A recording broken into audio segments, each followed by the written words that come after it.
True Apostle John did not die as a martyr, but one of his disciples, an elderly man over 80 years, was born alive for refusing to deny Jesus. Yes, you read that right. Not in a movie, not in a legend, but in a documented church history. I'm going to talk about the person in a minute. If you don't know, this part of our ongoing series called the Martyrs. In our last episode, we talked about James the Apostle, the first Martyrs.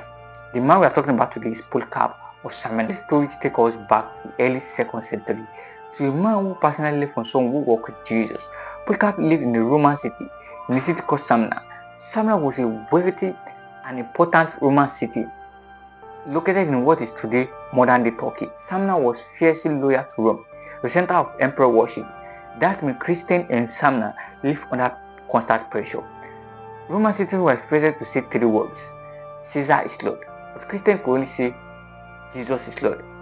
This is the world Polycarp lived in. Polycarp became the bishop of Smyrna. As a bishop, Polycarp spent his life teaching sound doctrine, strengthening believers during intense persecution. He defended true teachings of Christianity against false doctrine. He encouraged Christians to remain faithful even when death was a real possibility. Polycarp also wrote letters to churches guiding them in holiness, obedience, and endurance. His life was a testament that peace was not just preached, it was lived. Polycarp also wrote a letter to the church in Philippi. That letter still exists today in early church writing.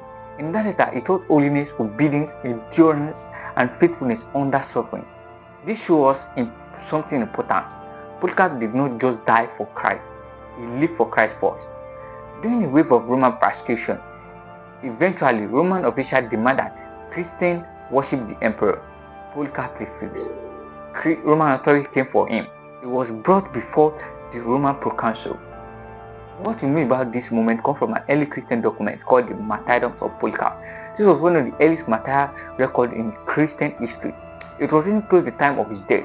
According to this document, the Roman official begged Polycarp. He said, "Swear by Caesar, curse Christ, save yourself." And Polycarp, this elderly bishop, replied with words that echo through history. 80 years I have served him. I never wronged me. How can I blaspheme my king who saved me? This is not a nice quote.